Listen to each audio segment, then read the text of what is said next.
Fred, are you excited to talk about this show? Yeah, I am. We actually don't have too much to talk about, just Dynamite, because last week Rampage was immediately after Dynamite and there was no collision. So it's just a one-show week, which is nice and light for us, a delightful change of pace. And what did you think about the show, Tyler? I thought it was weird.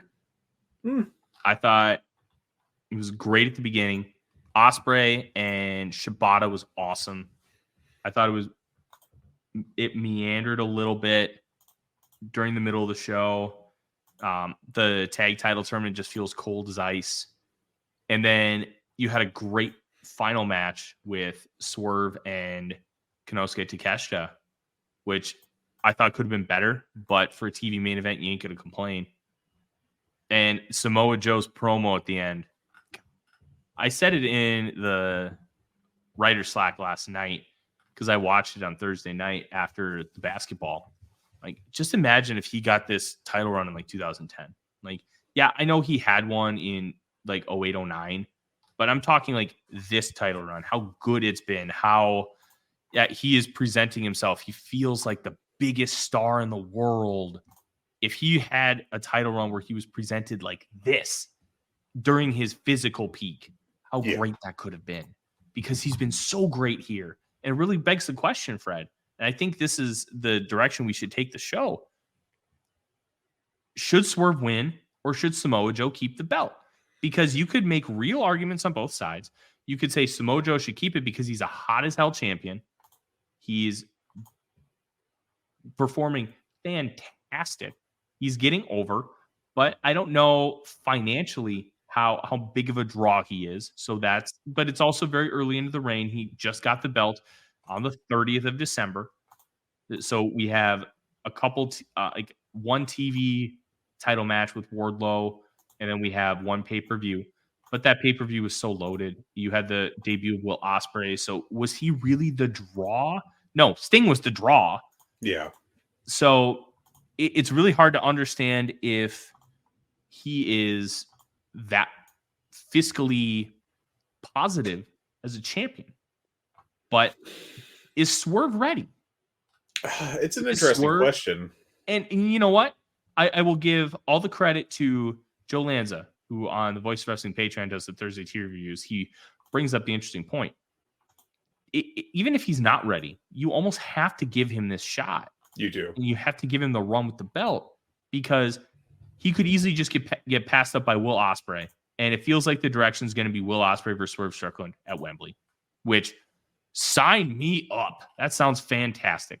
But if you don't give him the belt, when is he ever going to get a shot? And it's not to say that he never will, but you have Daniel Garcia who's on the come up. You have MJF who's going to come back. You have Adam Cole. You have Jon Moxley.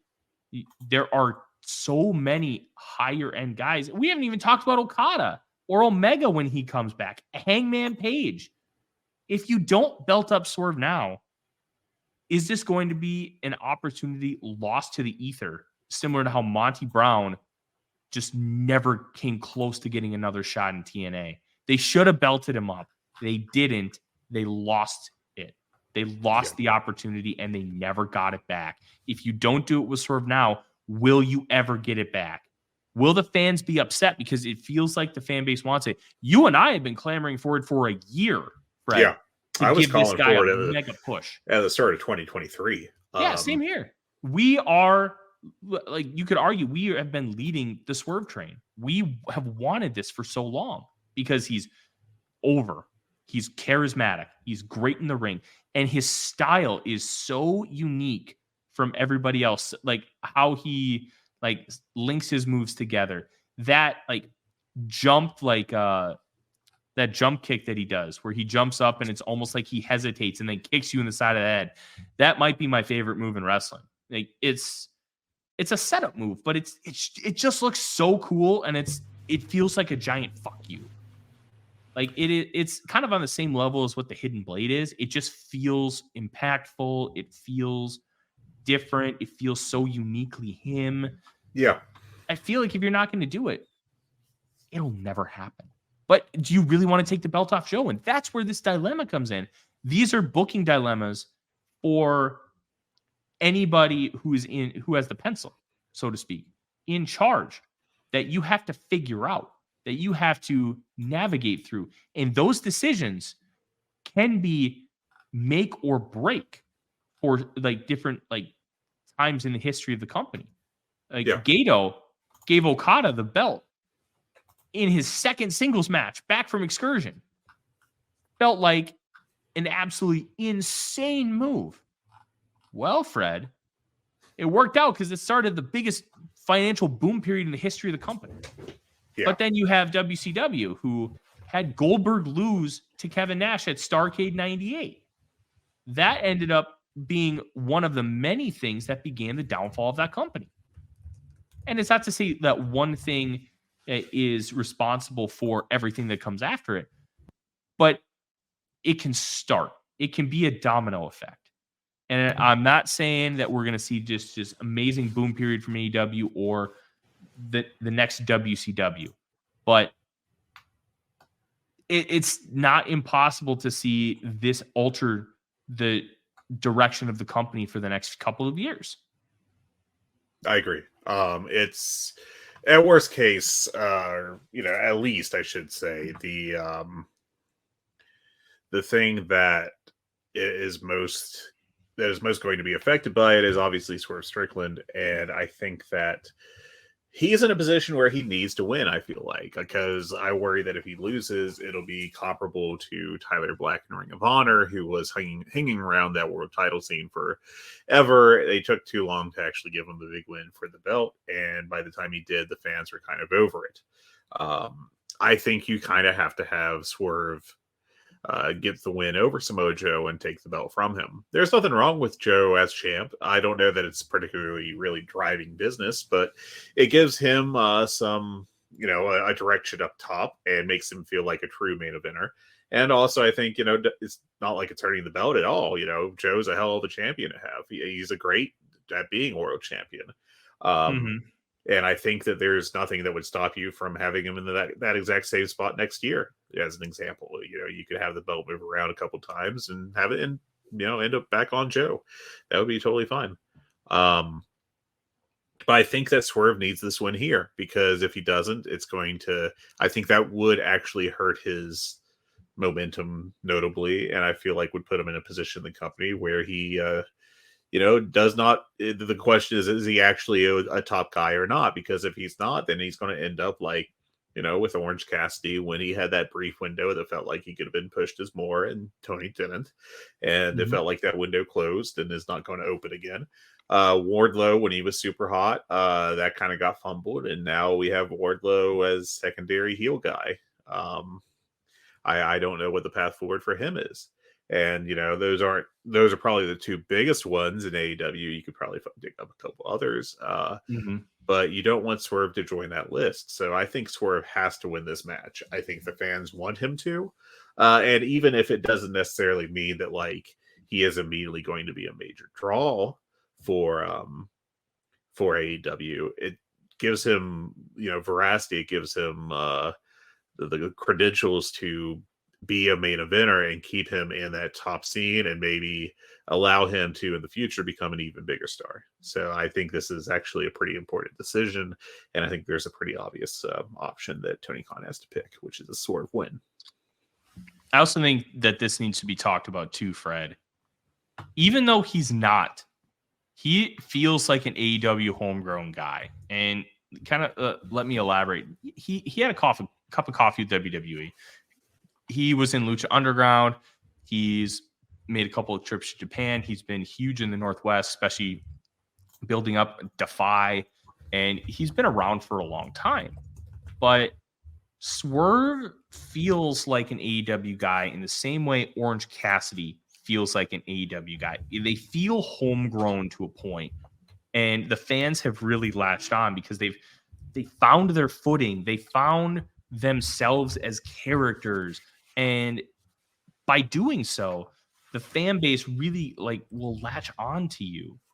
And like Sasha Banks, Mercedes Moné, she was doing some indies, but when WWE brought her in, then the fan base fell for her like she was one of their own. She was a homegrown girl.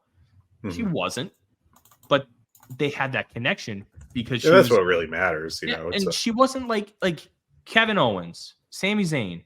They spent a long time in Ring of Honor. They were never homegrown. They never felt that way. Swerve feels like a homegrown AEW star, just like Orange Cassidy does, even though they aren't. And I think that is the big reason why you need to pull the trigger. And you know what? It kind of sucks for Joe. Joe lucked into this a little bit because it's Joe. I'm guessing that the idea wasn't for Joe to win the belt at World's End. It was probably for Adam Cole to win it in a similar way to how they ended up getting there with the turn. But they had to make a pivot because he injuries, broke his ankle at Grand Slam because of that elevated stage. Just wild to think about. And I wonder if Tony Khan will ever use that kind of setup again. I mean, it's a freak accident, but it's something to just be mindful of moving forward. I really think they got to pull the trigger on Swerve Strickland. And you know what? Sometimes it doesn't matter if they're ready. Like, was Chris Benoit necessarily ready when he won the title in 2004? Was Eddie Guerrero? Eddie Guerrero didn't really want the belt after a certain point, if I'm remembering correctly. And he dropped it to JBL in July. He won it in February. You could have done a long title reign for him, but he didn't want the belt anymore. And within storyline for both of those guys and how they got built up after their time in WCW and they came in as the Radicals, it made a lot of sense. The moment that they shared at WrestleMania 20, where they embraced in the middle of the ring, both world champions, like it felt special. It felt like one of those organic moments that you were able to get because of how everything in their lives had culminated and how you built them up in the company itself. And I think Swerve is kind of at that spot where you almost have to pull the trigger even if he's not 100% ready. And you know what? You have plenty outside of your world title picture to help carry the show while he gets his footing, while he figures it out. Like, I'm a big fan of the West Wing. And the last season and a half, it's basically the campaign to see who the next president's going to be. And they talk about the presidential voice and sounding like the president. Well, the one thing they never tell you about the presidential voice is you have to be the president to use it. You can sound like a world leader and you can sound like this, that, or the other thing, but you have to actually be that person in order to use that voice properly. So I think it's kind of the same thing with Swerve. Even if he's not ready, you have to give him a chance to prove that he actually is. Yeah, worst case, he drops the belt in 2 months, and it won't really hurt him. He's going to drop the belt at All In anyways. He's going to lose to Ospreay. So you would think he'll go into Double or Nothing. He'll have a match against somebody. Honestly, and let's transition here. He's going to have another match with Adam Page. That's coming. We know it's coming based on Adam Page tapping out to Samoa Joe. If they do that match at Double or Nothing, and the idea is Swerve versus Will Ospreay at All In, you have to have Swerve win. I love the idea of Swerve winning, and I would be fascinated to see how it plays out. And let me kind of explain why. Will Ospreay, it took him like 7 tries to beat Okada, or was it 8 or 9? In American television wrestling, we're so conditioned to the 50-50 style booking, and a lot of that just WWE speak. But the general construct, Fred, of this guy just can't beat the other guy, and he comes close. And because right now it's 0-2-1 in singles matches because they had that third match. Swerve could not put Hangman away, and Hangman came out of that feeling like a winner. I think it would be cool to see Hangman have to figure out a way to overcome Swerve in order to become a world champion again. That's a cool storyline that you could use over the course of like a 2-3 year period. And this is just the one person that Hangman Page cannot get over. He cannot beat. I love that idea. It's been done in Japan for ages. Do you think that this could be a good storyline in American television wrestling, or will it bury Hangman too much because it's a different environment? I think he's okay if he doesn't beat Swerve right away. And frankly, I think that there's an argument that he could actually just wait until, months or years down the line to go back around to him. I think that I think there's a good chance that when he comes back, we see him put opposite of the Elite with Okada. And, that'll be interesting to see if that happens. But I think that it's not like once Page does return, he's 100% set up with Swerve Strickland. I just think there's a possibility that they go with a different route. Yeah, and it's also one of those things that he might not be put opposite him right away, but it's like that Dragon Gate thing. I still hate your guts. I'm still going to side-eye you every time I see you. So I'm really intrigued to see how this manifests, because Swerve feels like he needs to win the title. And if he feels like he needs to win the title, he probably should. And you know what? That's okay. Mm-hmm. Samoa Joe did a great job as champion. And now we're going to evolve to something different.